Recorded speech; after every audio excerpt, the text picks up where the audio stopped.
Hello everybody and welcome to another Thursday video here on SeemsGoodMagic. My name is Sam and I'm glad that you're here. We're in a different location today.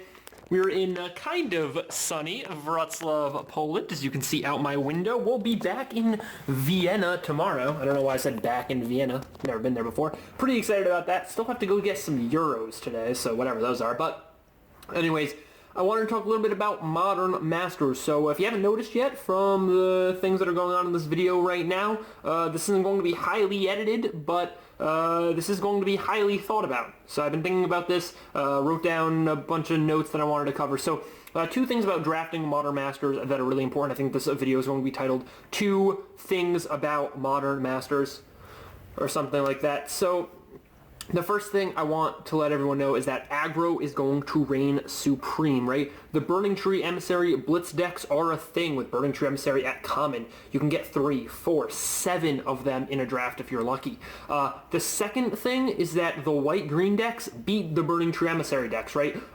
Call the Conclave destroys Burning Tree Emissary, right? Call the Conclave into like a Blade Splicer into an Eyes in the Skies. Unbeatable for the Burning Tree Emissary deck, so that's there. Then what beats the token decks? Well, the blue-white blink value decks usually beat those, but the blue-white blink value decks are beaten by the Burning Tree Emissary decks, and they're also beaten by the control decks because the control decks with Dinrova Horrors and Soul Manipulations can get more value. So it's a very weird, flowy format. I don't really know where like red black graveyard shenanigan reanimate really comes into this, but anyways, I think it's pretty cool. Number 2, I think this format's going to be a ton of fun, like really a blast. I've had as much fun just drafting, looking at decks, putting them together so far as I had in Modern Masters 1, which I think is like one of the greatest draft formats of all time, so that's saying a lot.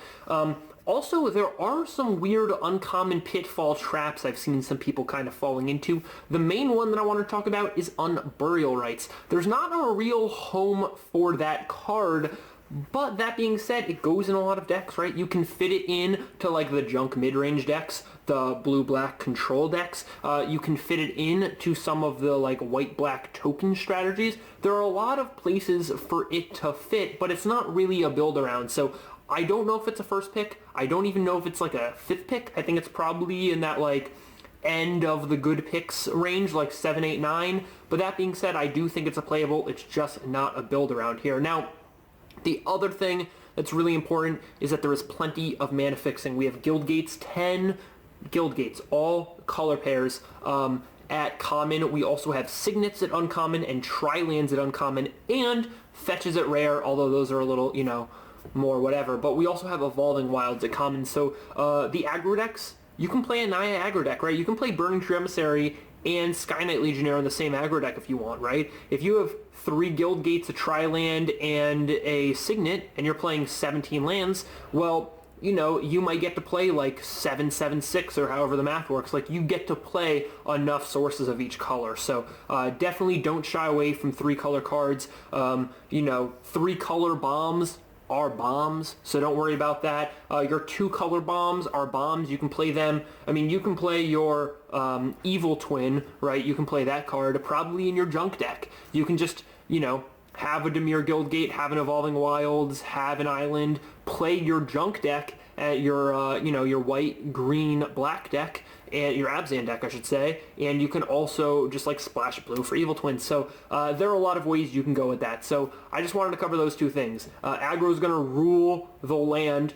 but white-green token is going to beat aggro, blue-white's going to beat white-green, but blue-white's also going to lose to aggro and lose to the control decks, whereas white-green has game against the control decks, but loses to white-blue and has game against aggro. It's a weird kind of format.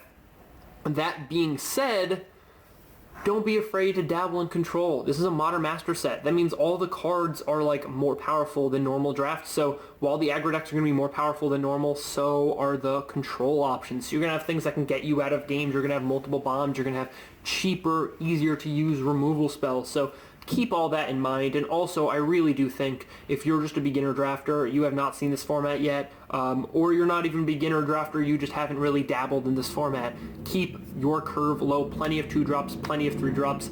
keep it low. Have a lot of fun this weekend. That's the most important thing. Open a foil Tarmogoyf for me. Let me know what you're most excited for in the comment section down below. Have a great time this weekend. Really do. And I'll see you on Wednesday.